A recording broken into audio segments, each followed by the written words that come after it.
giving God the glory evermore. We will follow His command. His command.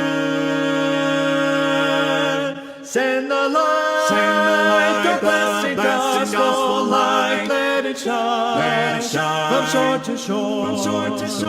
Send the light, and let its radiant beams light the world, forevermore. We have heard the Macedonian call today. Send the light, send the light, send the light, send the light, and the golden offering at the cross we lay. Send the light, send the light, send the light, send the light. We will spread. We will spread.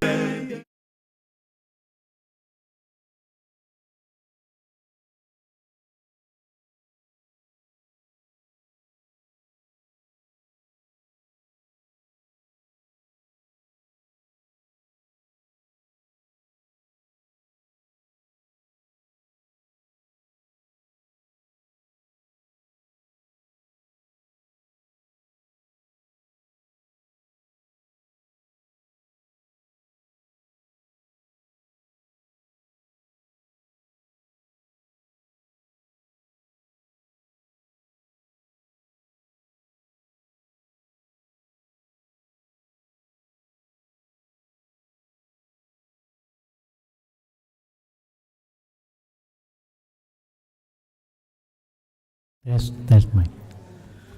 Magandang umaga sa inyong lahat. Nasa pangalawang Sunday na tayo ng 2026. Tumayo po tayong lahat. Awitin natin yung I Sing the Mighty Power of God, song number 19. Song number 19 sa inyong mga hymnals. Meron din dito. I Sing the Mighty Power of God. Okay, awitin natin lahat. First, second, and third stanza.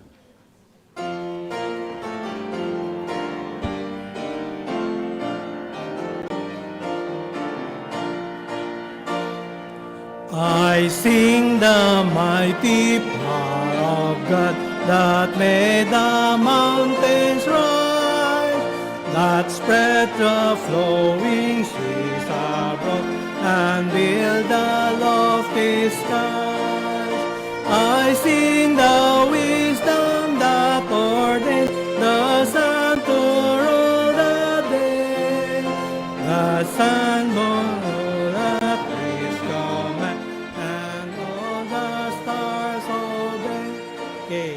second and third, palitan tayo Second, yung first line, ladies, tapos men, second line, then ladies, then men. Third, baliktad naman, men naman ang mauna, then ladies, men, ladies. Second stanza, ladies.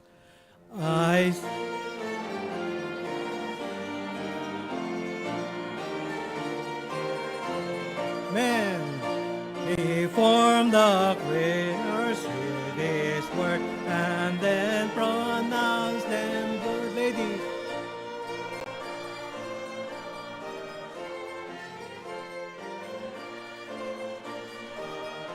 Men, if I survey the ground, for grace upon the sky.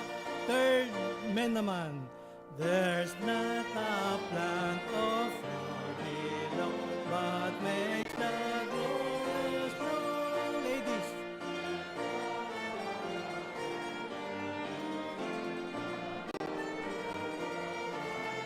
Men, while all that powers lie from thee, lahat tayo. And everywhere look at our present day. Ay manalangin, ilangan natin si Kuya Mamer sa panalangin. Maganda yung mga pinapadala niyo sa amin, sa senior citizens. Sige.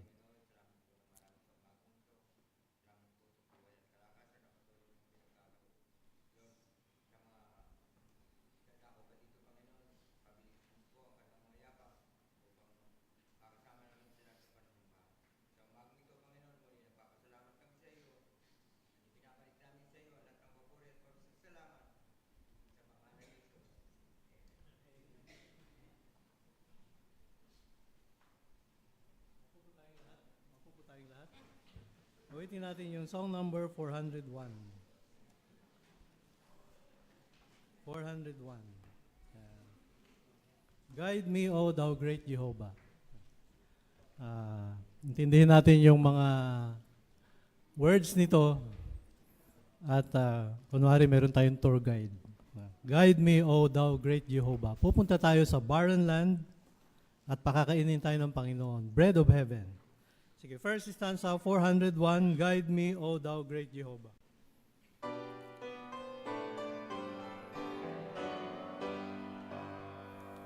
Guide me, O thou great Jehovah, pilgrim through this barren land. I am weak, but thou art mighty, hold me with thy purple hand. Bread of heaven, feed me till I no more.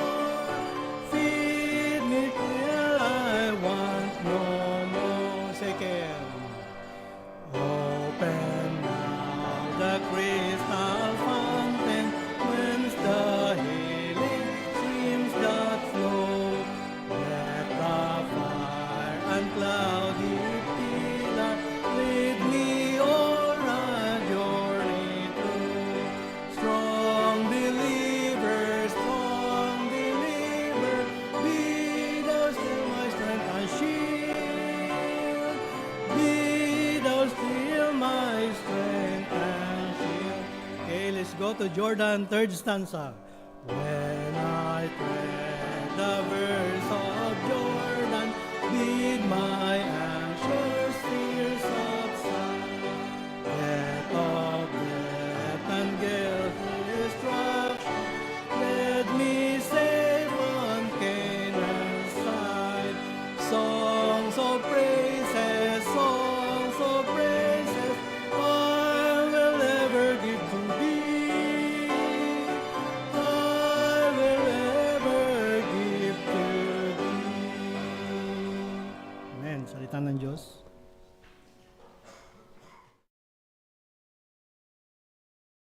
Magandang umaga po sa atin lahat. Welcome to our morning worship service. Okay, para sa ating scripture reading, let's open our Bible to the book of Revelation.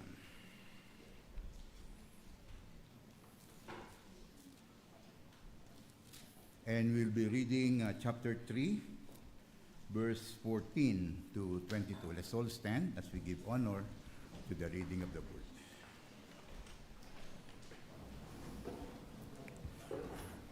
Okay. Revelations chapter 3, verse 14 hanggang 22. Okay? Basahin po natin ito ng salit-salita. And unto the angel of the church of the Laodiceans write, This thing saith the Amen, the faithful and true witness, the beginning of the creation of God. I know thy works, that thou art neither cold nor hot. I would thou wert cold or hot. So then, because thou art lukewarm, and neither cold nor hot, I will spew thee out of my mouth. Because thou sayest, I am rich and increased with goods, and have need of nothing, and knowest not that thou art stretched, and miserable, and poor, and blind, and naked. I counsel thee to buy of me gold tried in the fire, that thou mayest be rich, and white raiment, that thou mayest be clothed, and that the shame of thy nakedness do not appear, and anoint thine eyes with hyssop, that thou mayest see. As many as I love, I rebuke and chasten. Be zealous therefore, and repent. Behold, I stand at the door and knock. If any man hear my voice and open the door, I will come into him, and will sup with him, and he with me. To him that overcometh will I grant to sit with me in my throne, even as I also overcame, and I am set down with my together. He that hath an ear, let him hear what the Spirit saith unto the churches. Manalangin po tayo. Panginoon Diyos, nagpapasalamat po kami that kayo nga ang tunay na witness, Panginoon, the faithful and true witness Salamat po, Ama, sa account na ito, sa Revelation, dahil pinakita mo na ikaw, O Lord, ang tunay na Diyos, ang tunay namin dapat sambahin at papurihan. At dalangin namin, Ama, na salisikin namin ang mga puso, Panginoon. Makita namin doon ang iyong panguna. Makita namin, O Lord, ang iyong gagawin, O Lord, sa aming buhay. At dalangin namin, Ama, na huwag kaming maging complacent sa mga ginagawa namin na pagsilbi, Panginoon, sa inyo. Lord, maraming pong salamat sa inyong gagawin, O Lord, sa bawat isa. Pangunahan mo kami, Panginoon, na hindi kami makita na lukewarm or hot. Bagamat, Panginoon Diyos, or cold, dalangin namin, Ama, na kami, Panginoon Diyos, ay patuloy na maging mainit para sa inyo sa mga gawain na patungkol, O Diyos, sa inyo at sa inyong ministeryo. Lord, salamat po, Ama, sa inyong gagawin pa. Bless mo, Panginoon, ang aming pong pag-aaral ng iyong salita mamaya. Ito ang dalangin namin sa pangalan po ni Kristo Jesus. Amen.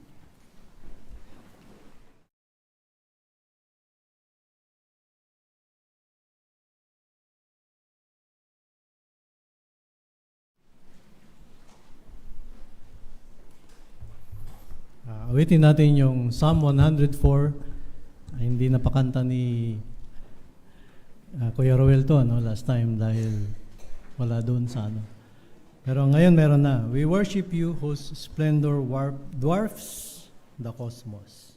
Itong awit na ito is about God and His creation. Lalo-lalo na yung creation ng ating Panginoon.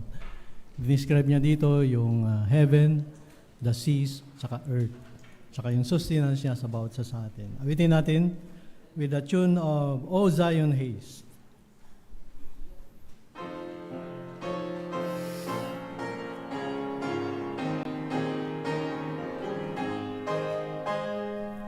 We worship you, whose splendor dwarfs the cosmos, whose very clothes are robes of dazzling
third stanza.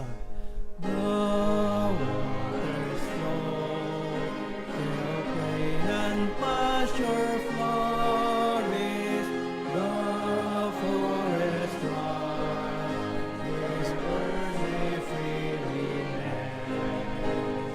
The thirsty creatures drink and find refreshment, and human heart breathe wine and grain of bread.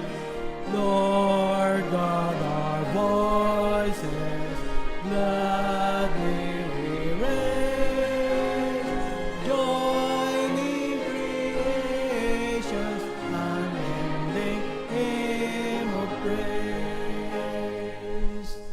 You from the moon to mark the passing seasons, you gave the sun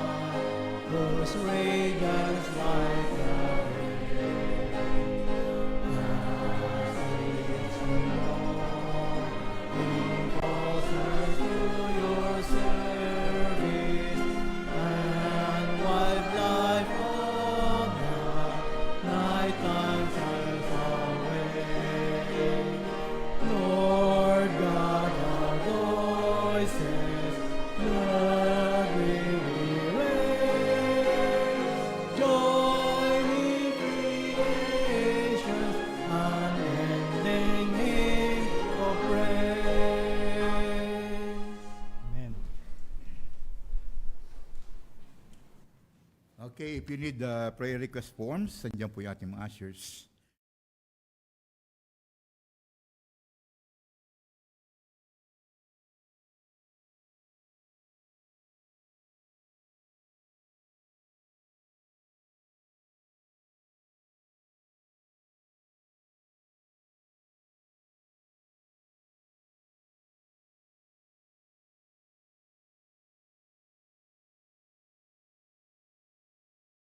Tinatawagan po natin ang ating mga deacons for our offering this morning.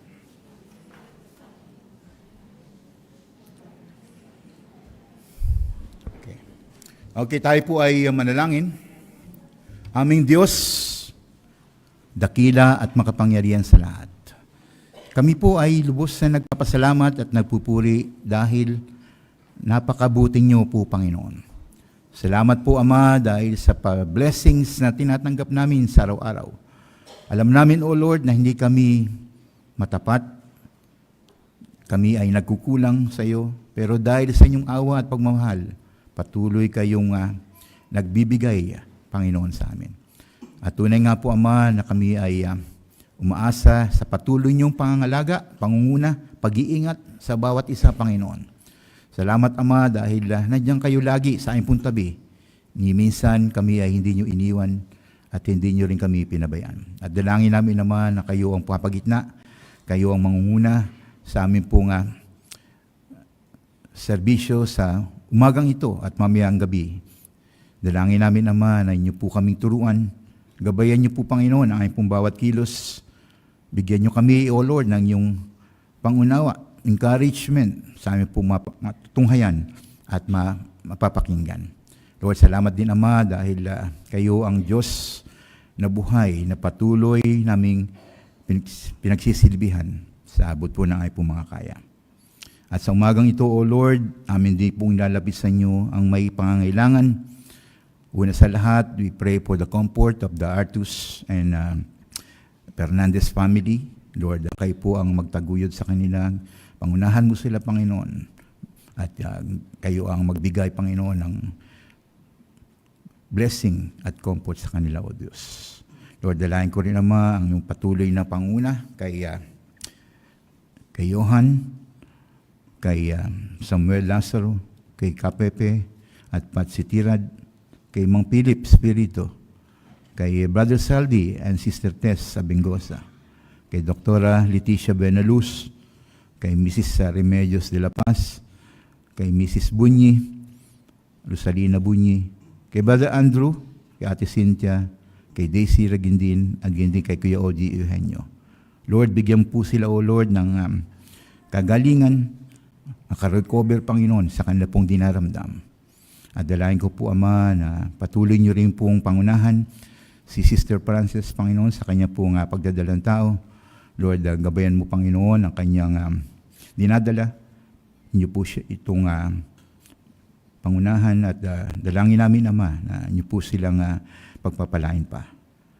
And also, we lift in prayers also our members of the week, ang pamilyang Gadi, si Bar Arnel, Tet, David, si Abe.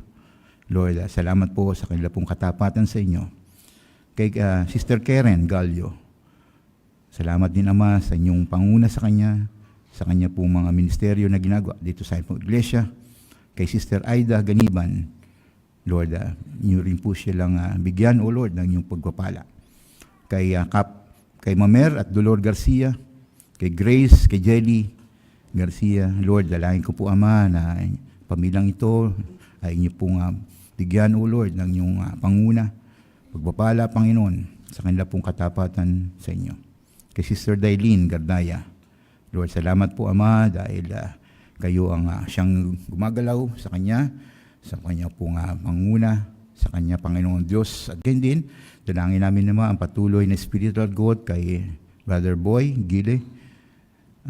Kayo rin po, Panginoon, salamat po sa kanya pong katapatan, sa kanya pong ministeryo sa pagbantay ng mga sasakyan. Kay Brother Edwin and Sister Angel, kay Ian, kay Elaine, salamat po, Panginoon Diyos, sa kanila pong yung ginagawa sa kanilang buhay, ang kanya pong faithfulness, Panginoon, hindi lamang dito sa iglesia, kundi sa GLCA, Panginoon. Kay Chin Glory, kay Noel and Gemma Gonzaga, kay Ate Shirley Guillermo. Lord, we ask the Lord that you will continue to nurture them, nourish them with your love and care. Salamat po, Ama, dahil nandiyan kayo lagi upang patuloy na gumalaw sa aming po mga members na ito. At ganyan din, aming pong lalapit sa inyo ang aming po mga misyonero, si Pastor Panga, Pastor Villafranca, Pastor May Doctran, Pastor June Garcines, Pastor Joel Mausisa, Pastor Renato Cortez, Jason Hortiliano, Juniel Anton, Willie Latawan, Marjun Villarin. Lord, salamat po sa kanilang pagpapagal. Dalangin namin naman na inyo po silang pangunahan sa kanila pong pagsasalita ngayong umaga as they minister to their own church, Panginoon. Lord, bigyan po sila, O Lord, ng inyong blessing sa araw-araw. Ingatan sila din, O Lord. Nawa ang mga salita na kanila pong babahagi sa kanila pong mga members ay maging pagpapala, Panginoon. Maraming mga tao ang maakit, ang makuha nila, Panginoon, para sa iyo. At muli, O Lord, kami po ay lubos na nagpapasalamat sa lahat ng iyong gagawin pa sa buong maghapon na ito, sa aming pong service. Bless mo, Panginoon, kami. Ito ang dalangin namin sa pangalan ni Kristo Jesus.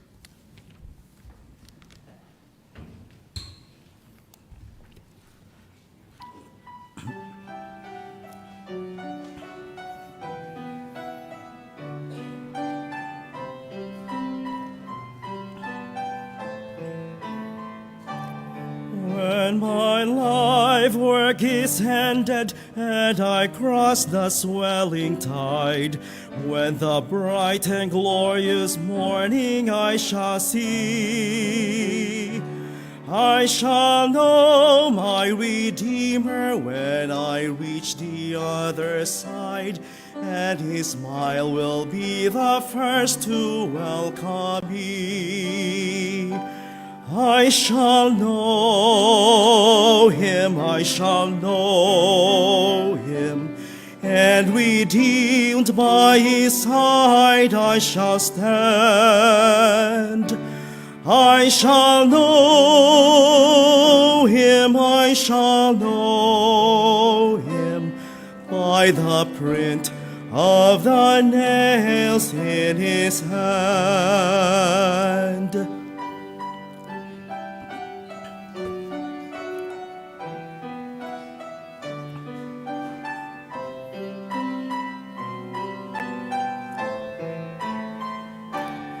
Oh, the soul-thrilling rapture when I view his blessed face, and the luster of his kindly beaming eye. How my full heart will praise him for the mercy, love, and grace that prepared for me a mansion in the sky. Through the gates to the city in a robe of spotless white, he will lead me where no tears will ever fall. In the glad song of ages I shall mingle with delight, but I long to meet my Savior first of all. I shall know him, I shall know him, and redeemed by his side I shall stand. I shall know him, I shall know him, by the print of the nails in his hand.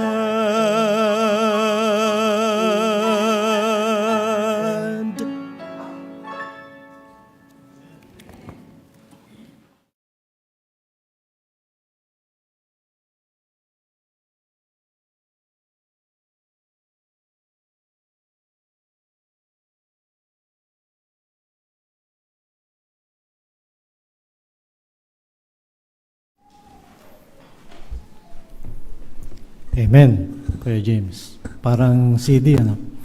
Anong title nun? May free DVD galing kay Kuya James. Anong title niya? Anong title? My Savior, first of all. Kala nyo, I shall know Him, ha? Sino ang author? Sino sumulat? Fanny Crosby. Diba? Birayan mo, bulag, no? Pero later on, I shall know Him by the prints, diba? Sa kanyang hands. Butas ng kanyang hands. Tumayo po tayong lahat, awitin natin yung song number 525. Who can cheer the heart of a Christian? Sino? Jesus. Yeah. Who can cheer the heart like Jesus by His presence all divine? Diba? Awitin natin yung 3 stanzas lang. 3 stanzas. Song number 525. Wala pala sa hymnal. Pero meron dyan sa taas.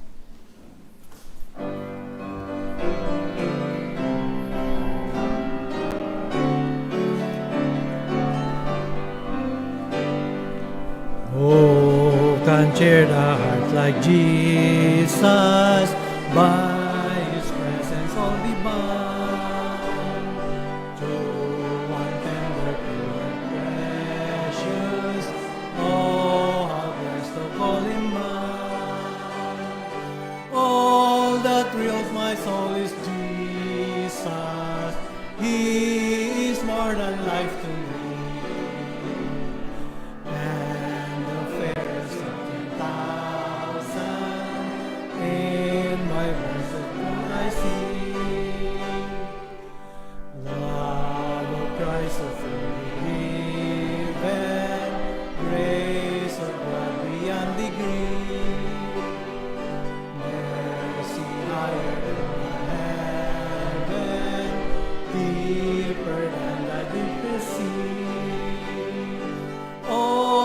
Thrills my soul is Jesus.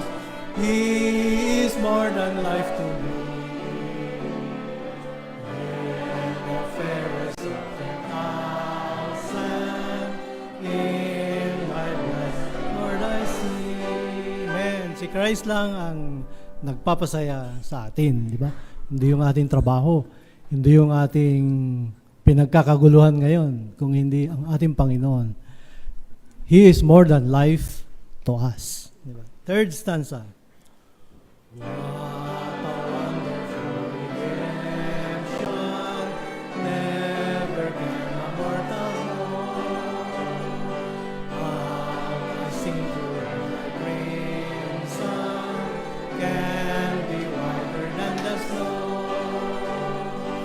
Oh, that thrills my soul is Jesus. He is more than life to me, and the fairest of 10,000 in my blessed Lord I see. Mapupo tayong lahat.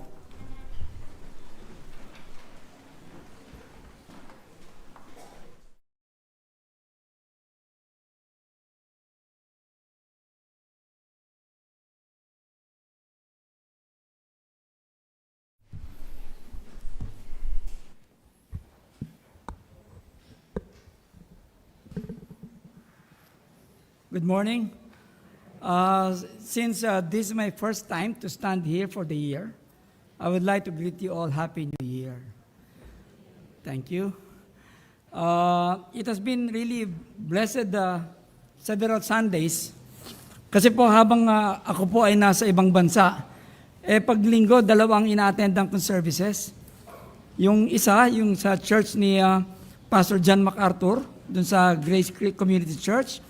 Pagkatapos pupunta naman ako sa isang church din, evangelical church. So, therefore, after seeing all of those churches, I really miss the church. I miss the church. Okay, so I would like to invite all of you to please stand up. And then we will be reading what we have read this morning. We will be reading Revelation 3:14 to 22. But we will today focus on Revelation verse 19 up to 22. Now please follow me with your eyes. And unto the angel of the church of the Laodiceans write, this thing says the Amen, the faithful and true witness, the beginning of the creation of God. I know thy works, that thou art neither cold nor hot. I would thou wert cold or hot. So then, because thou art lukewarm, and neither cold nor hot, I will spew thee out of my mouth. Because thou sayest, I am rich, and increased with goods, and have need of nothing, and knowest not that thou art wretched, and miserable, and poor, and blind, and naked. I counsel thee to buy of me gold tried in the fire, that thou mayest be rich, and white raiment, that thou mayest be clothed, and that shame of thy nakedness do not appear, and anoint thine eyes with eye salve, that thou mayest see. And this will be the verses that we will look into today. Verse 19, as many as I love, I rebuke and chasten. Be zealous, therefore, and repent. Behold, I stand at the door and knock. And if any man hear my voice and open the door, I will come into him, and will sup with him, and he with me.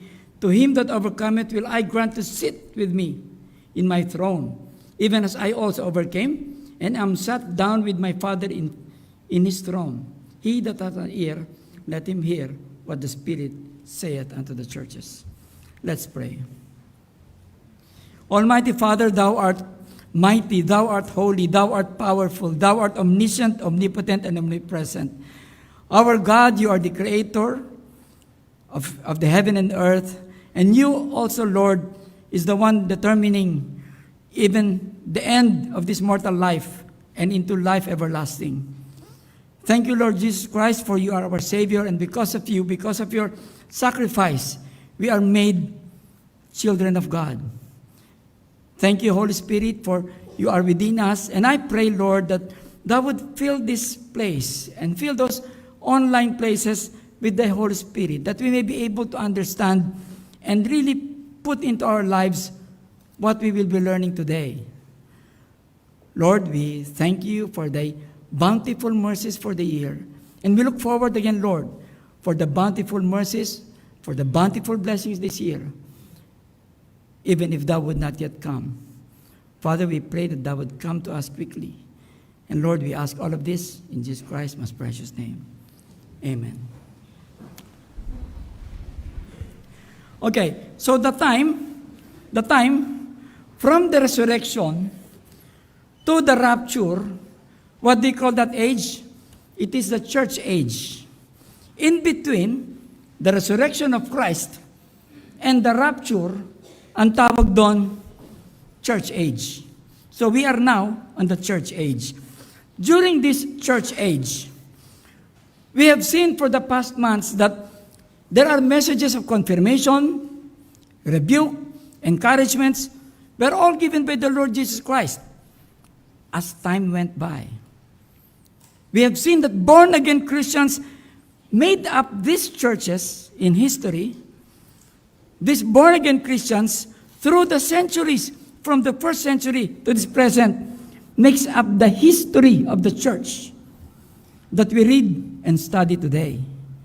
From the first century, from the resurrection of Christ, to this present age of the 21st century,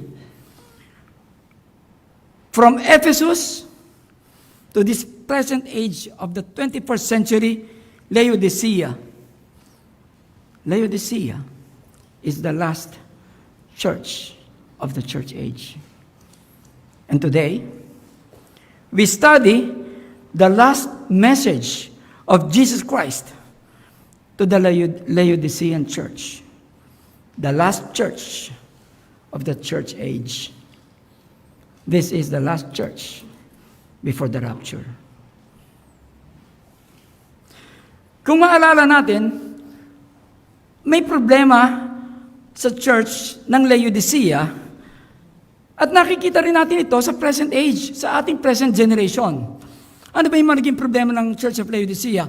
Sila ay naging sala sa init at sala sa lamig, o sa English, lukewarm. Akala nila, Mayaman sila. Ngunit sinabi ng Panginoon, kayo ay mahirap. Akala nila, maayos ang kanilang damit. Ngunit sinabi ng Panginoon, kayo ay hubad. Akala nila na ang kanilang eye salve o pampalinaw ng mata ay makakakita sila ng mas malinaw. Ngunit sabi ng Panginoon, kayo ay bulag. Tunay na maraming namamatay sa akala, hindi ho ba? So Laodicea, puro akala. This generation could also have puro akala. There will only be two outline for today. The warning of Jesus Christ to the church. The second part is the solution offered by Jesus Christ to the church. Let's go to the warning of Jesus Christ. Revelation 3:19. Revelation 3:19, ang sabi dito, as many as I love, I rebuke and chasten. Ang kausap ng Panginoon dito ay church. Alam natin, what composes the church? Christians, born-again Christians, hindi ho ba? Ang kausap ng Panginoon ay mga mananampalataya tulad natin. Hindi pa kausap ng Panginoon yung mga unsaved, kundi mga mananampalataya. Now, to prove this biblical point of the correlation, because there is now a correlation between love, rebuke, chasten, and repentance. May correlation lahat yan. Now, to prove this correlation, Proverbs 3:11-12. It says here, Proverbs 3:11-12, my son, despise not the chastening of the Lord, chastening, neither be weary of thy correction. For whom the Lord loveth, he correcteth, even as a father, the son in whom he delighteth. So, even in Proverbs, in the Old Testament, makikita na natin ang relationship of love, rebuke, chasten, repentance. Even in the Old Testament, pinapakita ng salita ng Diyos na ang pagdidisiplina ay tanda ng pagmamahal ng Diyos. Naalala ko pa po, nung bago pa tayo dito sa church, itong building na to, nagturo si Pastor Pats ng Sunday School, at ang topic niya ay kung paano magpalaki ng mga anak. Oh, mga anak, bata ka pa noon at wala ka pa noon. Kung paano magpalaki ng anak. Sinabi na, biblically, pinakita niya, na kailangan nating sabihin sa ating mga anak na ang dahilan ng pagdidisiplina ay dahil mahal natin sila. Sasabihin natin, anak, mahal kita, kaya kita dinidisiplina bago mo paluin. Hindi pwedeng mamamalo ko na lang. Dahil hindi alam ng bata kung bakit siya pinapalo. Ganon din ang Panginoon sa atin. Hindi tayo basa-basa pinapalo na hindi natin nalalaman kung bakit. So alam natin na pinapalo tayo dahil mahal niya tayo.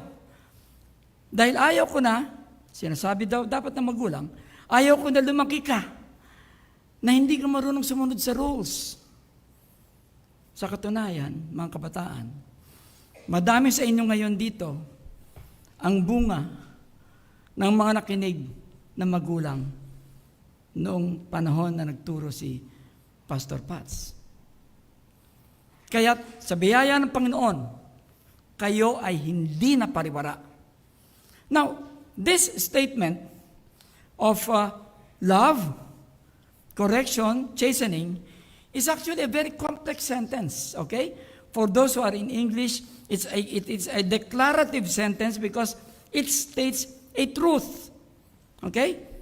Anong truth? That Jesus Christ rebukes, chastens those whom He loves. Okay, let's go to the definition. Ano ba ibig sabihin ng rebuke? Rebuke means expose what is wrong. Okay? That is rebuke. Ito ang pagkakamali. That is rebuke. Well, it also means stop. Like when the Lord rebuked the winds and the waves, stop. Just like the devil was rebuked by the Lord, stop. So rebuke can be used in many forms. But in this context, it is exposing what is wrong. Chasten means to discipline. Now, in this verse, it can also mean punishment. It can also mean, tulad nung ginawa ng mga Romans kay Jesus Christ, ang tawag doon, chasten. Now, the context of this verse, God's rebuke and chastening are what? Are signs of His love. This statement is a sign of His love. It is not a sign of rejection. Okay? Nasubukan niyo na bang mapalo ng Panginoon? Sino ba sa atin dito ang nasubukan ng mapalo ng Panginoon? Raise your hand. Sige, pwedeng hindi masyado mataas, pwedeng konti lang. Dahil, pati ako, nasubukan ko na mapalo. Pag kayo hindi pa napapalo, baka hindi kayo Kristiyano. Diba? So in a way, most of us, Christians, napalo na ng Panginoon. Now, susunod ko tanong, itaas ang kamay dito kung sino sa inyo ang nag-e-enjoy habang pinapalo at dinidisiplina. Meron ba? Of course, wala. Diba? Now, Hebrews 12:11 says, Now, no chastening for the present seemeth to be joyous. Walang pagpapalo ang maganda ang pakiramdam, but grievous. Nevertheless, afterward, it yieldeth the peaceable fruit of righteousness unto them which are exercised thereby. Okay? So, hindi maganda ang pakiramdam, pero maganda ang bunga. Hindi masayang karanasan, mga kapatid, ang mapalo ng Panginoon. Ngunit dahil ito ay pagdidisiplina at mahal niya tayo, ito ay nagiging karapat-dapat. It should be. It's a must. Who were the first people who received rebuke and chastening? Well, yung lolo mo at lolo ko din, si Adam and Eve. Sila ang una nakaramdam ng rebuke and chastening. Alam natin, di ba? Nagkasala sila. Nung nagkasala sila, ano ginawa sa kanila? Itinaboy sila sa garden. Hindi ho ba? Now, yung bang pagtaboy sa kanila sa garden, pagmamahal ba to? Di ba? Parang mahirap intindihin, di ba? Mahal mo, pinalayas mo. Well, Genesis 3:22 says, And the Lord God said, Behold, the man is become as one of us to know good and evil, and now lest he put forth his hand and take also the tree of life and eat and live forever. Ibig sabihin, ngayon, nagkasala na sila, hihiwalay na sila sa Panginoon, at kapag kumain sila ng tree of the knowledge of fruit of good and evil, sila ay habang buhay ng mailalayo sa Panginoon. Okay? This is an example of whoever the Lord loves, He rebukes and chastens. It is not written in the Bible if they repented from their sin, but I would think that they repented of their sins. Okay? Adam and Eve experience is not a happy experience. But later on, humanity will benefit from that chastening dahil ipapadala si Jesus Christ upang sila ay i-rescue. Ano po ba ang tawag kay David? The man? Tama. The man after God's own heart. Grabe, no? Napakagandang description para siyang mortal na tao. The man after God's own heart. Maraming pagkakataon pinakita ng Panginoon ang pagmamahal niya kay David sa pamamagitan ng pagpapalo. Alam natin, nagkasala si David when he committed adultery with Bathsheba. Sinabihan siya ni Prophet Nathan. Sinabi ni Nathan ang kanyang kasalanan, yan, adultery yan. He was rebuked by the Lord through Nathan. Pinatigil siya. Ang pagpapalo sa kanya, namatay yung anak niya, unang anak niya kay Bathsheba. Chastening or pagpapalo was not a happy experience, but it was necessary. Naalala din natin, ang isa pang kasalanan ni David, binilang niya ang kanyang army. Binilang niya, bilangin niyo nga. Sabi ng Panginoon, mali yan. Nagtitiwala ka sa dami ng army mo, hindi ka nagtitiwala sa akin. Dahil dyan, I will rebuke and chasten you. Ano ang pagpapalo kay David? Mabigat. he was chastened by 3 days of plague. Plague. 3 araw na, ano bang Tagalog ng plague? Ha? 3 araw na COVID. Hindi. Salot. 3 araw na salot ang mangyayari sa inyo. Wow, mabigat po yung pagpapalong yon. But it was not a happy experience. Many Christians died, but it was necessary. Ano na lang sana ang nangyari kay David kapag hindi siya dinisiplina ng Panginoon sa kasalanan niya kay Bathsheba? Maari siyang lumalim ng lumalim sa kasalanan. Bakit? Hari siya eh. Sino pipigil sa hari? Pero ang Panginoon ang pumigil kay David. Dahil ayaw niya na masadlak sa kasalanan si David. Maaring meron sa atin dito ngayon, present, o nasa online, nasa tingin mo pinapalo ka. It happens, hindi ho ba? Minsan, pakiramdam natin pinapalo tayo. Maaring merong sa tingin niya pinapalo kayo ngayon. Ask the Lord in prayer if you are being chastened and rebuked for a sin. Kapag ipinakita ng Panginoon na tayo ay nagkasala, kailangan nating ayusin ito. We need to settle it. Confess and repent. Why? Because whosoever the Lord loves, He rebukes and chastens. Because He is your Father. Ano ba ang gusto sa mga ama dito? What do you want for your children? You want the best for your children. The Lord wants the best for His children. Kailangan ko rin din maipakita ang pagkakaiba ng pagpapalo dahil sa kasalanan at trial o pagsubok dahil sinusubukan tayo ng Panginoon. Magkaiba po yun. Okay? Baka akala nyo, tuwing, kasi mayroong mga kaisipan na tuwing nagkakaroon sila ng trial, pinapalo daw sila, may kasalanan daw sila. Hindi. Merong pagpapalo dahil may kasalanan at meron din mga trial na binibigyan ng Panginoon upang matest ang ating pananampalataya. The Laodicean church was lukewarm. Okay? Their attitude towards the Lord was not warm, and it was not also cold. Alam natin na yung cold is to be refreshing to the brethren. Ang sabi ng Panginoon, you better stop, Laodicean church, being lukewarm, or I will spew you out of my mouth. This is rebuke and discipline. The Laodicean church, mali ang pananaw nila sa kayamanan. Nabasa natin, napag-aralan natin, mali ang pananaw nila sa kayamanan. Para sa kanila, ang material na kayamanan ay ang tunay na kayamanan. Para sa Panginoon, ang mahalaga ay ang spiritual na kayamanan. You know, they thought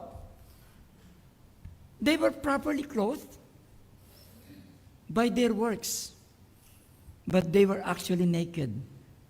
As what the Lord told them, you are naked. Akala nila malinaw yung mata nila. Dahil sa kanila nang galing yung eye salve na ginagawa, pampalinaw ng mata, gamot sa mata. Ngunit sabi ng Panginoon, kayo ay bulag, hindi makakita. Yung pong Revelation 3:19 ay isang warning. It's a warning, okay? Na maaring papaluin ng Panginoon yung kanyang mga anak. It's a warning. Ito ay nagpapatunay ng kanyang pagmamahal. Verse 19. At dahil dito, para maiwasan natin ang pagpapalo, ano ang dapat gawin? Dapat magrepent or magsisi. It's easy to understand, right? But it's not always easy to do. Repent and repent. Now, Hebrews 12:5-8 says, if ye have forgotten the exhortation which speaketh unto you as unto children, my son, despise not thou the chastening of the Lord, nor faint when thou art rebuked of him. And ye have forgotten the exhortation which speaketh unto you as unto children, my son, aking mga anak, despise not thou ang pagpapalo ng Panginoon, nor faint when thou art rebuked of Him. Okay? Wag daw natin tignan ng hindi maganda yon. Why? Because verse 6 would say, for whom the Lord loveth, He chasteneth, and scourged every son whom He receiveth. If you endure chastening, sige nga, verse 7, if you endure, kapag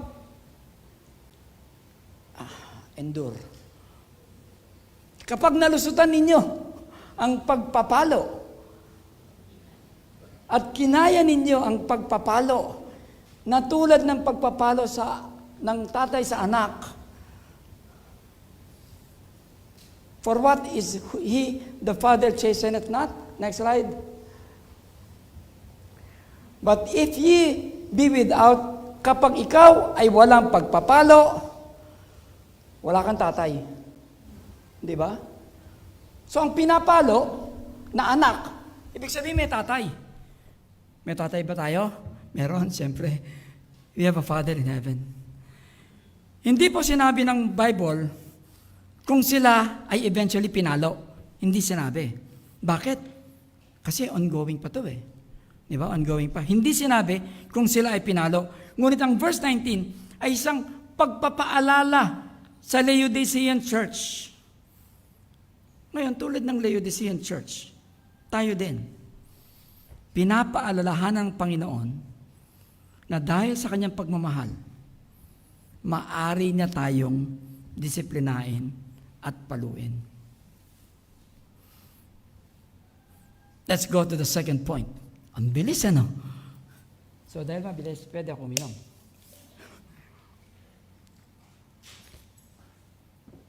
The second point. This is the solution offered by Jesus Christ. Revelation 3:20. Look at Revelation 3:20. Behold, I stand at the door and knock. If any man hear my voice and open the door, I will come into him and will sup with him and he with me. Yung pong verse na to, ito ay madalas na ginagamit sa evangelism. Hindi ho ba? Ito po, itong verse na to, una ko na-encounter ito, nung ako ay high school, nung 1978, pinakita sa akin yung 4 spiritual laws ng Campus Crusade for Christ, Brother Ed, di ba? Yung 4 spiritual laws, yun yung una ko nakita itong verse na to. Ito ang ginamit ng ate ko noon, itong pamphlet ng 4 spiritual laws. At ako ay nagsisi ng kasalanan na tinanggap si Kristo na aking tagapagligtas. Well, in whatever way, the Lord wants that people would accept Him and be saved. Kahit po out of context, the Word of God is a very powerful tool. Why? Let's see why it is out of context. Remember, Laodicea is composed of believers and followers of Christ. Tulad natin.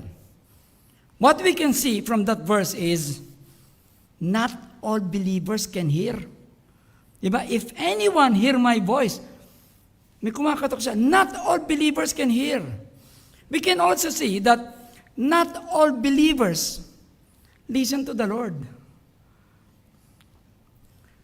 Now, this is a verse showing that with the omnipotent power of Jesus Christ, He does not force His way in.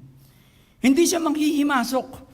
Hindi siya manghihimasok sa buhay ninyo para kayo o tayo ay baguhin. This is what we call sacred permission. Sacred permission is what Jesus Christ wants. Mutual permission. Ibig sabihin, the Lord Jesus Christ wants that we, Christians, choose Him because He chose us first. Ang ganda, di ba? Kailangan nating piliin, gumawa tayong desisyon na piliin siya kasi siya ay pinili tayo. Yung pong context ng Revelation ng verse 14, actually, ng verse 20, magsisimula sa verse 14. Tuloy-tuloy yan Kaya nga binasa natin buo Ano yung una? Laodiceans, you have a problem. You are lukewarm. You are self-sufficient. Laodiceans, this is the remedy. Repent. Because whosoever the Lord loves, He rebukes and chastens. This is the situation. Laodiceans, I am standing at the door and I am knocking. If somebody will hear my voice and open the door, Laodiceans, this is the result. I will come into him. So Christ will not only have fellowship with him, pero makikikain pa. Will have supper with that Christian. Ang ibig sabihin, kapag pinapasok natin si Kristo sa ating buhay, pumapayag tayo na baguhin lahat ng hindi tama sa ating buhay. Dapat papayag tayo na baguhin niya lahat. Hindi pwedeng sabihin natin, Panginoon, baguhin mo ito lang, ito lang, ito lang. Ito akin to. Hindi pwedeng ganun. Pag pinapasok natin siya, even in our church, as a church and individually, we should allow Him to change everything that is not right in us. In context, the Lord is knocking outside the church. Maaari din pong tignan itong verse 20 na to as a future or a present event. It can be future or present event. Paano? At present event. In the local church. In the local church, these are composed of real, born-again Christians through the centuries. Pag sinabing church, local church, through the centuries. The Lord is making them see that the Lord Jesus Christ is outside the church. Bakit? Sabi, if any man, behold, this is the Lord, if any man, therefore, it now refers to individual Christians. Hindi na buong church ang kausap niya, but individually. If any man hear my voice, it becomes individual. This will now pertain to individual believers. Would hear his voice, the Lord will come and have fellowship with that person. Ang makikita natin sa verse na ito, hindi lahat ng Kristiyano ay nakakadinig sa boses ng Panginoon. Not all Christians listen. Not all church members or churchgoers or Christians have a real Christ-centered life. Hindi po lahat. Hindi sasabihin ng Panginoon yan, I stand at the door and knock. If anyone hears, if all of us are listening, if all of us have allowed Him to change every detail of our lives, He will not say that. It is lukewarmness, self-sufficiency, self-righteousness that pushed the Lord Jesus Christ out of the church of Laodicea. Kung mayroong Kristiyano na makinig sa Panginoong Jesus at buksan ang pinto ng puso, then Jesus Christ will have fellowship with that Christian. Individual na yan. Now, churchmates, as a church, individually or collectively, maaring ang alam natin nakikinig tayo sa Kanya. Dahil parati naman tayo nasa church, di ba? Dahil nagbabasa naman tayo ng Bible. Ngunit sa totoo pala, hindi tayo nakikinig. Or else, He will not say that. We can become lukewarm without being aware. When we are indifferent in sharing the gospel, kapag hindi na tayo nag-share ng salvation, we become lukewarm. Kapag wala na tayong pakialam sa mga kapatiran, yung bahala na sila doon. Bahala na attitude sa mga kapatiran, we become lukewarm. Sometimes we can be lukewarm, and we should be honest to ourselves and identify if we are already being lukewarm. We can also think that we are self-sufficient materially. Blessed na ako. Meron na akong X amount, M, sa bangko, as a church or individually. Secured na ako. Marami na akong properties. Dahil dyan, kontento na. Dahil kontento na tayo kung anong material na bagay meron tayo, we may think we may not need any material help anymore, but we forget that real riches is actually the treasures that we get from the Bible that can be seen in our lives. That is the real treasure. We may feel righteous. Diba? Sino bang may ayaw na ang pakiramdam mo tama ka? We may feel we're righteous. Why? Members nga tayo ng GLBC. Pag member ka ng GLBC, righteous ka. Di ba? Nagpupunta nga tayo sa services on Sundays.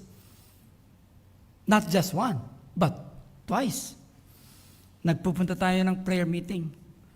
Sometimes, we are self-righteous, comparing ourselves to other less committed Christians. Siya nga hindi nga umaattend. Siya nga hindi. And we are not intently looking at Jesus Christ. We all claim that we see the light of the Lord. We all claim that because that's what we want.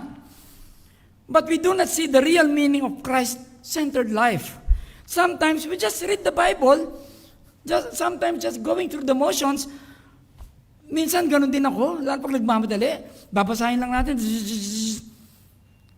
Wala pala akong natutunan. Wala pala tayong natutunan. At dahil wala tayong natutunan, wala rin tayong ma-apply sa buhay natin. Sometimes we can be like that. Maaring may pinapakita ang Panginoon na mayroon tayong kasalanan. Ngunit, mahirap umamin, di ba, minsan? Ngunit ayaw nating aminin na mayroon tayong kasalanan. Ginagawa lang natin ng dahilan. Puro tayo dahilan sa ating pagkakasala. Ano resulta? Ang resulta, wala tayong pinagsisisihan dahil wala naman tayong nakikitang pagkakamali. Now, there are reasons how churches pushes the Lord Jesus Christ outside the church. And because of this, He is knocking. Brothers and sisters, do we hear His voice? Have we opened the door? Remember, the Lord Jesus Christ is talking to Laodiceans, which are believers, and the Lord Jesus Christ is talking to GLBC, which are also believers. We do not need a better preacher. Sana, kung mas magagaling ang mga preacher namin, mas maganda ang spiritual life. We do not need a better preacher. Sana, yung mga church leaders namin, ganito. We do not need better church leaders. Sana pag yung Sunday school namin, ganito ang lesson namin, ganyan. We do not need more spiritual books. We just need to hear His voice and open the door. That's all that we have to do. Revelation 3:20 could also refer to a future event. So, yung sabi ko nila, present, and now it can also refer to a future event, yung mangyayari pa lang, to the universal church. Now, as we do this, we can go back to the context of the traditional Jewish wedding tradition. Okay, napag-usapan natin dati yun. Di ba? Naalala niyo yung tinatawag na betrothal? Betrothal is when the groom and the wife-to-be are already married. Pero, hindi pa sila magkasama physically. Dahil yung lalaki, aalis muna, gagawa ng bahay, para in the future, susundin niya yung kanya mapapangasawa. Ito po ang time ng betrothal. Babalik ang Panginoon, babalik ang groom, kahit anong oras, upang sunduin ang kanyang mapapangasawa sa panahon na hindi inaasahan. Itong verse na ito, the groom has arrived, ngunit hindi handa ang bride sa pagdating ng groom.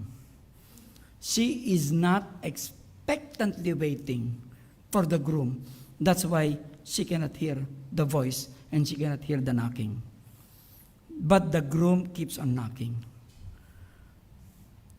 You know, there are members of the church who are not negative, who are not expectantly waiting for the Lord's coming. After one opens the door, the Lord will have dinner with him. Yun ang sinabi ng verse. Ang alam natin to, this could refer to the rapture. Di ba? The rapture. Ano ba ang susunod sa rapture? Ang susunod ay marriage feast of the Lamb for 7 years. Ano ba ginagawa sa marriage supper? E di dinner, e di feast, di ba? So I will come to him and will have sup with him. For the Christians of Laodicea, who are not expectantly waiting for him, they do not hear the knocking of the Lord.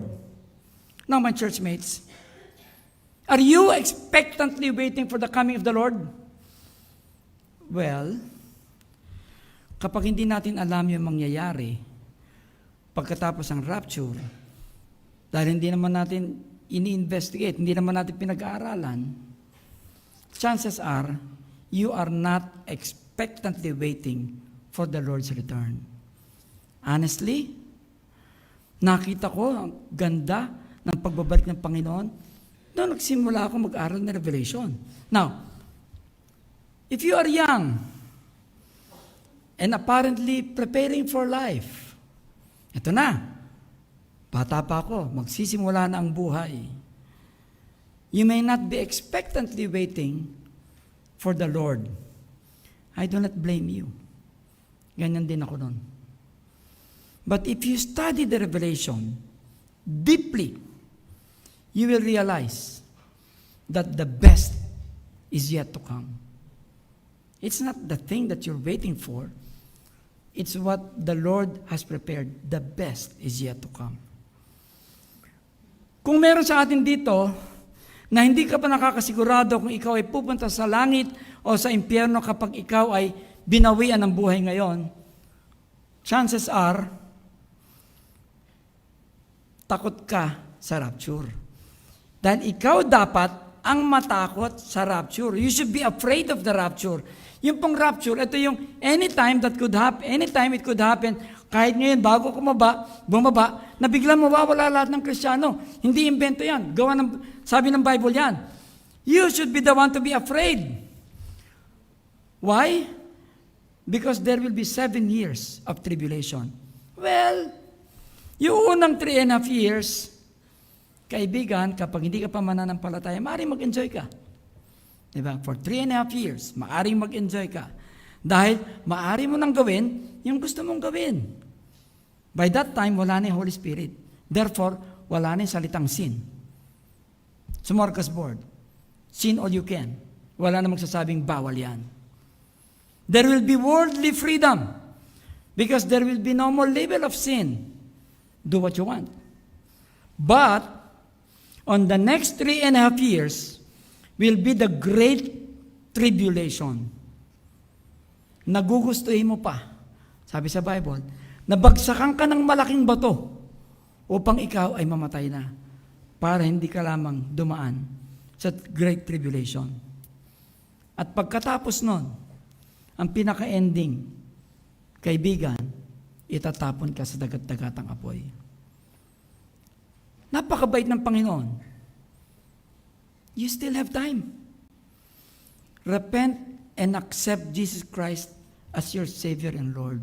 Kapag hindi ka pa nakakasigurado, pagkatapos ng service, you can approach any of us and then tanungin mo, ano bang ibig sabihin nun ng hindi pa ako nakakasigurado pumunta ng langit? You can ask any of us. Now that is a challenge to all of you. Na kapag kayo ay kinausap ng taong yun, dapat alam yung sagot nyo. You can ask any of us. And we will show you through the Bible that you can be sure that you can go to heaven. Now, let us look now how worship, pagsamba, has started. Okay? After Adam and Eve were driven out of the garden in Genesis chapter 4, Abel worshiped God with his sacrifice. Di ba? Cain also worship God with his sacrifice. Pareho sila na nag-worship. Okay? Genesis 4, verses 4 to 5.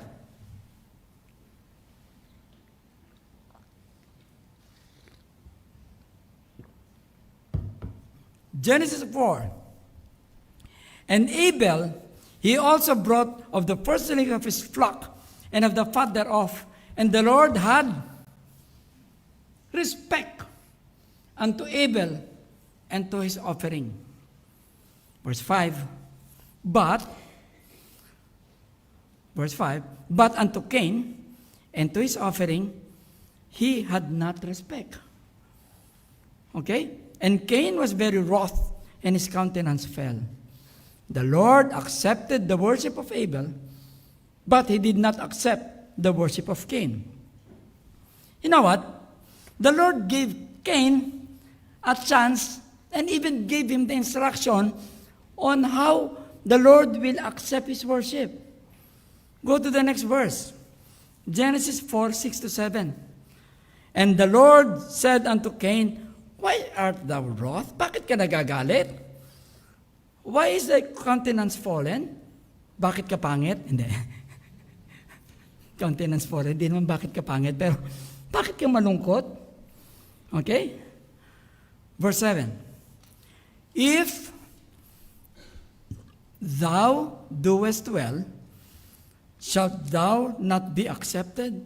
And if thou doest not well, sin lieth at the door, and unto thee shall be his desire, and thou shalt rule over him. We know the story.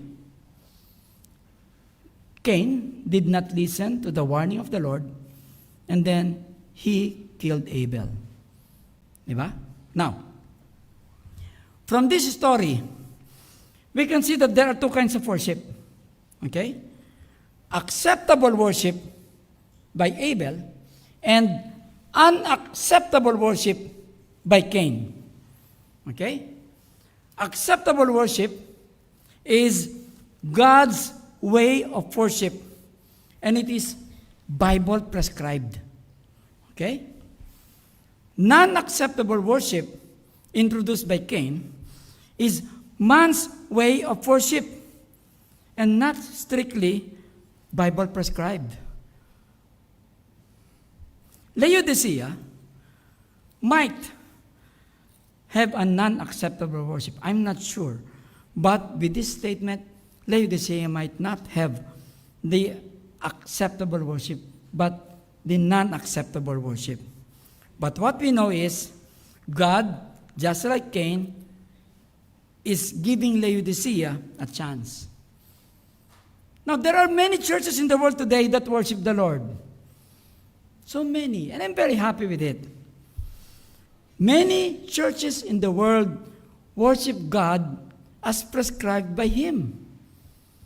Okay? Marami. Bible prescribed how it should be done, God's way, worship. Many.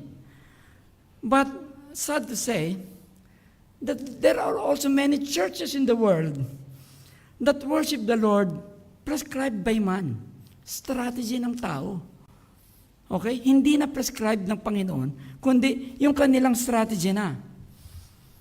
The Lord gave a chance to Cain, and He's giving a chance to Laodicea. Kaya sinabing, I stand at the door and knock. Whoever hears the voice, His voice and opens the door, the Lord will rule over him and would teach him the right worship. You know what I believe?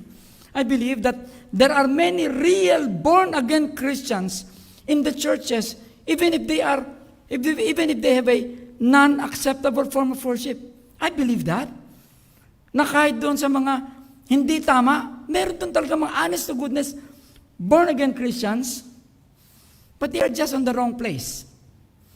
Individually, they may even be more spiritual than many of us. Ito po ang mga Kristiyano na tinatawag ng Panginoong Hesus na buksan ang pintuan ng kanilang buhay. Kristiyano na sila, pero buksan ang pintuan ng kanilang buhay. Therefore, mag-invite pa rin tayo dito sa church. Kapag binakuusap ka na mananampalataya, sinabi niya mananampalataya, well, I'm a Christian, I go to this church. Baka makita nila ang pagkakaiba sa kanilang church kapag kinumbidan natin dito. Hindi ko po sinasabi na mag-proselyte tayo o mag-pirate tayo o kumuha tayo ng mga members sa ibang church para papuntahin dito. Hindi ko sinasabing yon. Baka lang may makita silang pagkakaiba. They may be in a wrong congregation. Now, this is a challenge for GLBC to keep our worship acceptable to the Lord. A challenge for preachers, for church leaders like deacons, members of different ministries, and even to individual Christians, a challenge to keep our worship Bible-based, prescribed by Jesus Christ Himself, not our own strategy. Now, allowing Jesus Christ to come into our church collectively or individually, this is what we need. Not a better preacher, not a better speaker, not a better service, not more friendlier church mates. All we need is Jesus Christ into our church. Let's move on. Revelation 3:21. To him that overcometh will I grant to sit with me in my throne, even as I also overcame and am set down with my Father in His throne. Wow. Bakit wow? Now let us review.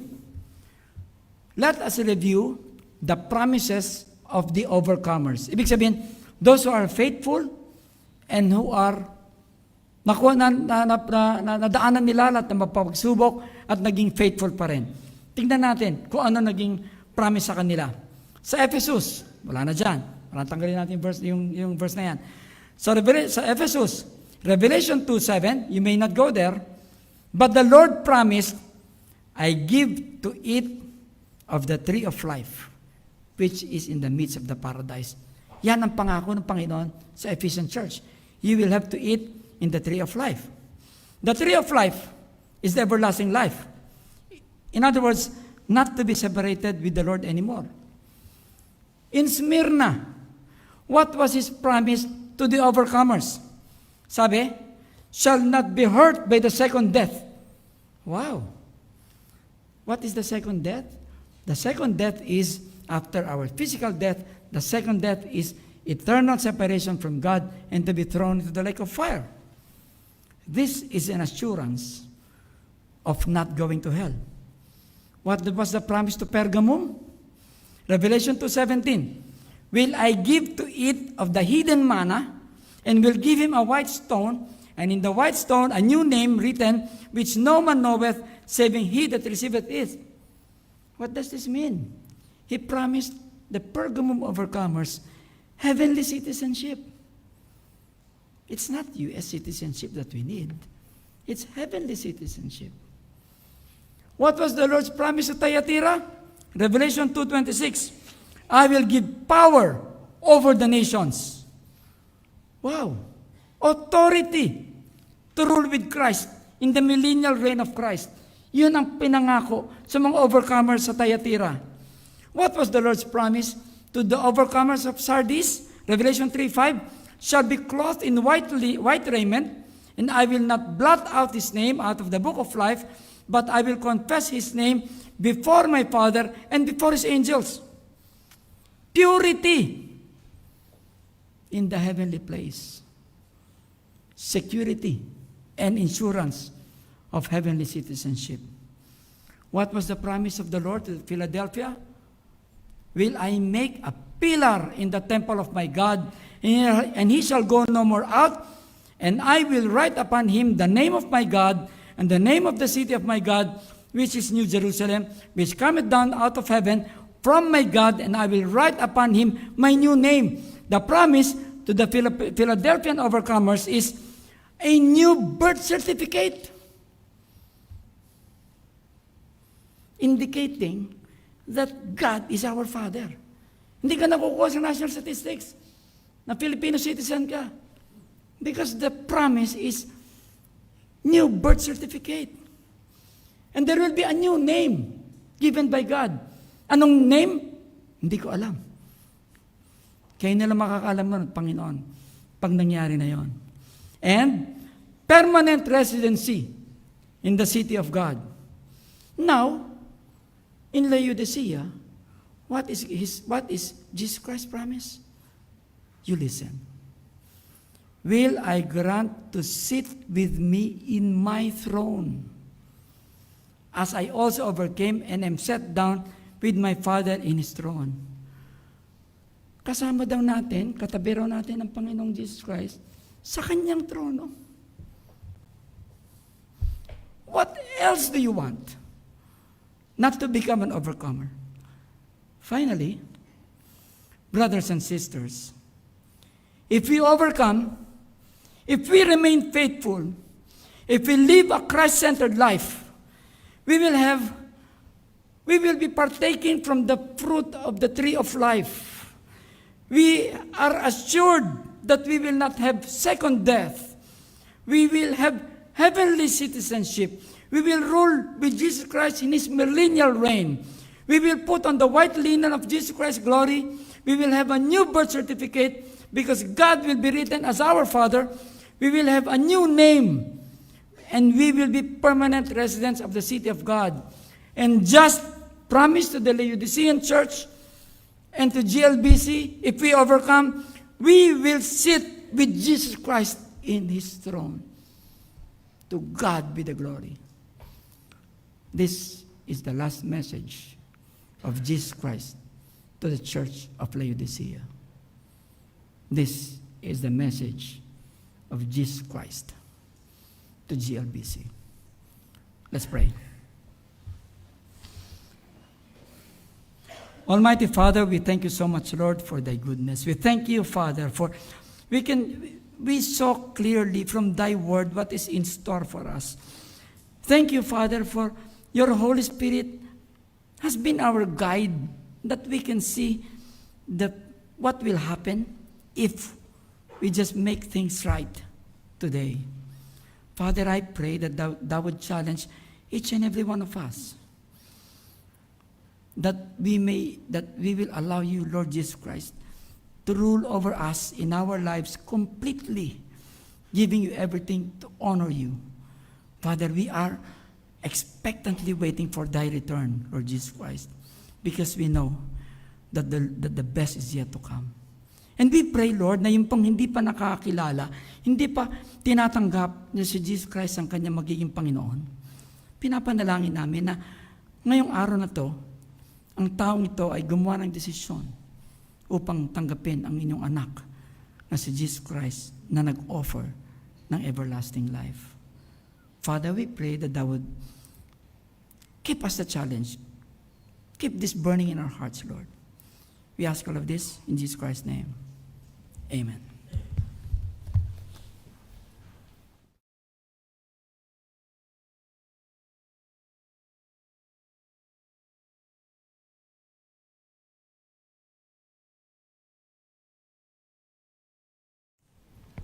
Amen. Tumayo po tayo. Awitin natin na All That Thrills My Jesus. Ang daming lesson, no? Nakuha natin kay Doc Andin. Unang-unang nakita kong lesson doon yung mahal niya tayo. He loves us. He corrects us. He rebukes us. Tapos, be earnest, be zealous, and repent.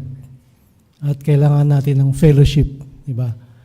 Open the door of your heart and have an intimate fellowship with Him. Kasi all that thrills my soul is Jesus. Awitin natin first and second stanza.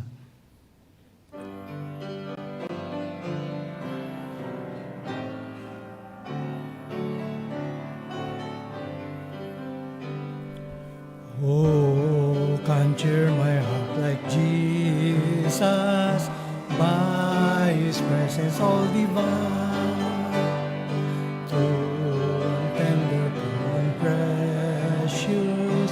How blessed to call Him mine. All that thrills my soul is Jesus. He is more than life to me, and the fairest of 10,000. I see. Second stanza.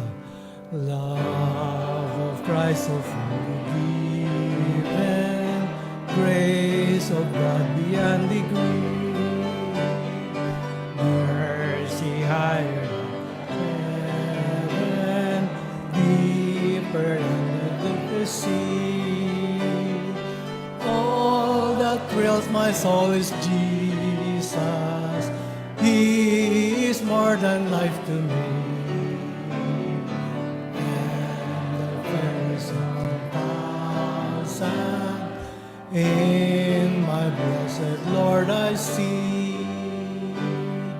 Amen. Mapo po tayong lahat at meron po tayong Sunday School after 5 minutes.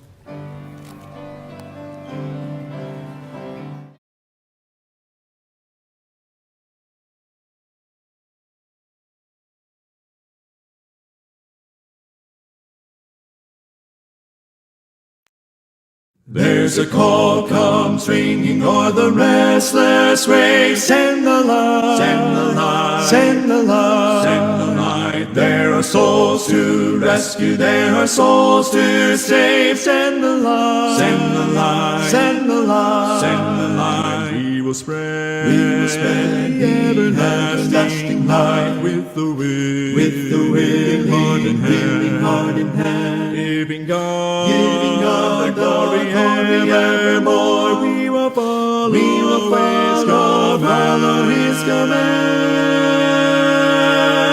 Send the light, the blessed gospel light, let it shine, from shore to shore, Send the light, and let its radiant beams light the world, forevermore.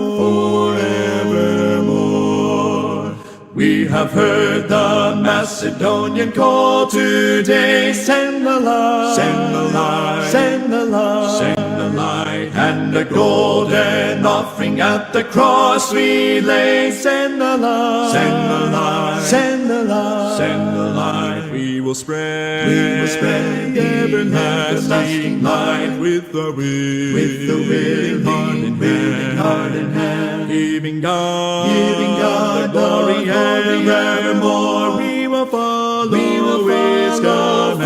His command.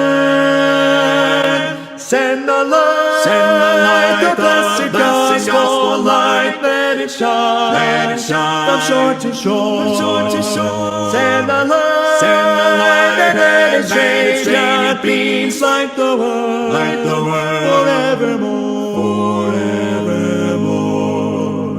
Let us pray that grace may everywhere abound. Send the light, send the light, send the light, send the light, and the Christ-like Spirit everywhere be found. Send the light, send the light, send the light, send the light. We will spread the everlasting light with the willing heart in hand, giving God the glory evermore. We will follow His command.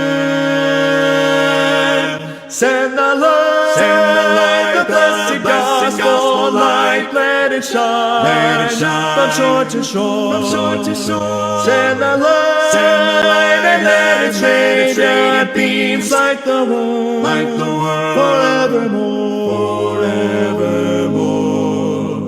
Let us not grow weary in the work of love. Send the light, send the light, send the light, send the light. Let us gather jewels for a crown above. Send the light, send the light, send the light, send the light. We will spread the everlasting light with the willing heart in hand, giving God. So we'll continue with our lesson on, sabi nga ni Doc Sam, is our worship right, diba? So this is what we've been looking at the past few months. At balik-aral lang po tayo ng konti, no? What have we seen so far? Okay, so we started looking at an introduction. Why is it important to have biblical worship? Because sometimes our worship can be drawn out of convenience, o naging practice, o naging tradition, nakasanayan. But actually, that's not what the Bible preaches about worship. Then we saw yung true worship's essence and elements. No? Dito tayo. So we saw preaching, singing, how we should listen, how we should prepare even before we come to church, how should we participate in the ministries. So nakita natin lahat yan. No? And that was the longest one. Now, we'll start on the next point, which is, how does our worship today affect the next generation? No? Nag-uusap kami ni Sister Fe Boris kanina, no? Na ang mga nag-aasawa dito, mga second generation Christians na, di ba? So, ano yung magiging effect niyan? No? Have we been faithful in our worship such that the next generations will also be worshiping God the correct way? No? So, maraming ikakasal. No? So, sa mga second gen natin. No? So, let's make sure that our worship is correct. Then we'll look at, in the next few weeks, the dangers of deviant worship. So, ano yung mga problema pagka hindi tama? No? And then we'll have our conclusion. So now let's look at what's the effect of worship on the next generation. Anong effect niya? How many of you, when you look in the mirror, you see your parents? You see your father. You see your mother. You see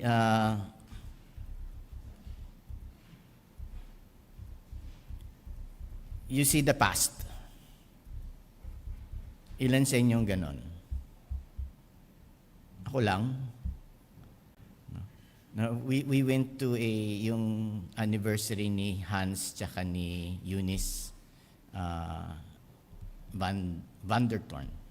Katable namin si Clarice Dapiton. Tinitignan namin si Clarice, parang Ate Alma na Ate Alma eh. Yung mukha, yung kanyang mga, ang tawag doon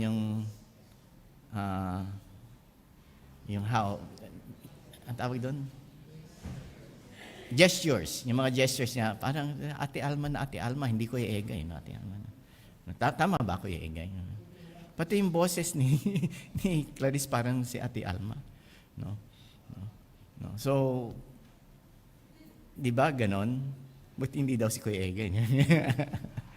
No? But, the way we act, the way we talk, impacts on the next generation. No? Kung yan sa mga simpleng bagay, again, what more spiritually? Di ba? So, let's look at that and how does it affect the next generation? It is popular in our day for churches to offer variety of worship. No? Marami-rami. Sabi nga ni Doc Sam, iba-ibang style ng worship ng mga church. No? And of course, the individual worshiper is free to choose what style he likes best. No? While the church is obligated to provide whatever people want. That's the market-driven church. They just supply what people want. And people go there because they are comfortable and they get what they want. Diba? Remember we had there was a church who made a survey of what type of music people want. So sabi nila, bakit ganyan ang music nyo? Yan ang gusto ng tao eh. No. So in a market-driven church movement, churches often determine the format of their worship based on surveys. What would you like to hear from the pulpit this month? We'd like to hear about getting rich. Yeah. We'd like to hear about choosing a spouse. Yung mga ganon, di ba? No, and some churches will not talk about sin. They won't talk about, failure. They'll just give the people what they want. A huge assumption lies behind all of this variety. That our style of worship does not matter to God. That's what the world, minsan not even the world, many even believing Christians think. That it doesn't matter how we worship, as long as we're worshiping God. Doon ang punta na lahat. Diba? No? I was looking at yung Nazareno, yung translasyon.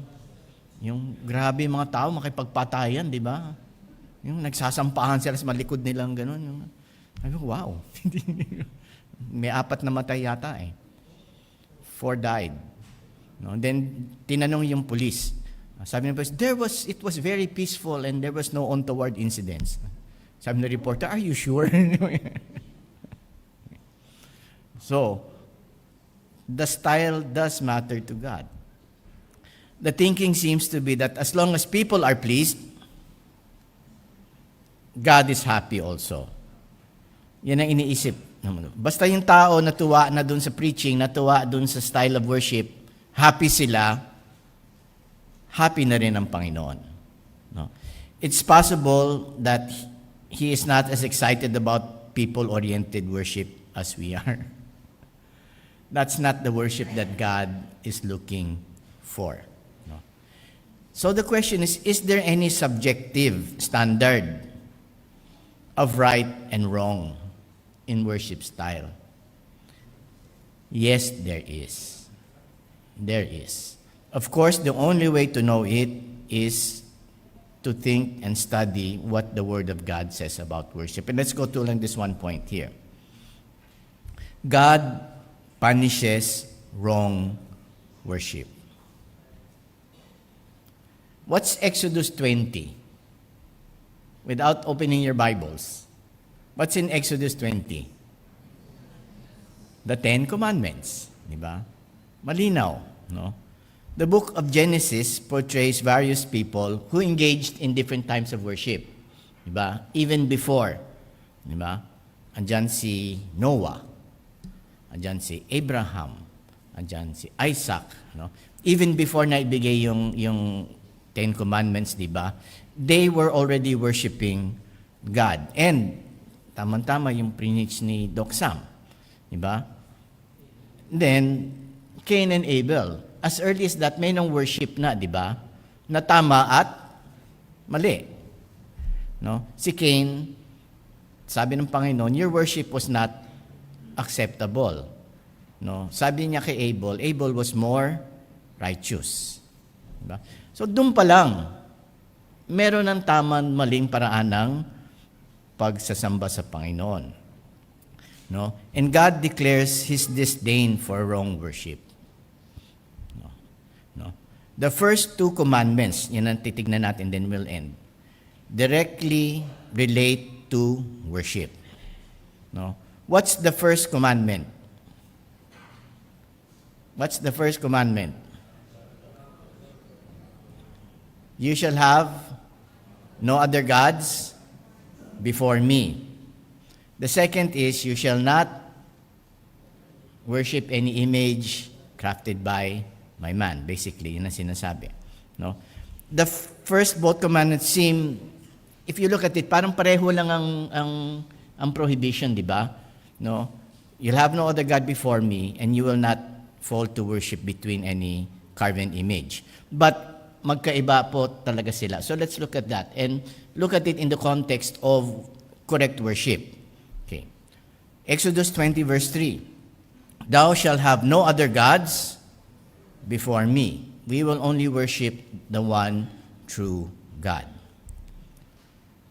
Commandment number 2, in Exodus chapter 20, verses 4 to 5a, thou shalt not make any graven image or any likeness of anything that is in heaven above, or that is in the earth beneath, or that is in the water under the earth. Thou shalt not bow down thyself to them, nor serve them. Nung kami po ay nagpunta sa Israel, marami silang mosaic. Pero makikita mo walang image ng animals or ng kasi it was against the 10 Commandments, no. So very very careful yung mga Jews before, no. So what's the difference between the two? Ano yung pagkakaiba ng first commandment and second commandment. Okay, the first commandment, no? Yung pagka-sequence nila is important. Okay. Sa pag-aaral ng batas, no, may logical flow po yung mga batas natin eh. So, you have the premise, then you have the law, then you have the conclusion, no? Sabi ko sa wife ko yesterday, lumabas yung bar results, di ba? This week. So, our firm is very happy. We had 2 of the top 10 na who are the firm. At, tapos binabasa ko yung mga, di ba yung mga pumasa, yung I'd like to thank my family, I'd like to thank the Lord, mga nag-support sa akin. Sabi ko, ba't wala nagpapasalamat sa mga teacher? Di ba yun? Na nagparusa sa kanila, di ba? Yung mga nagpahirap sa kanila.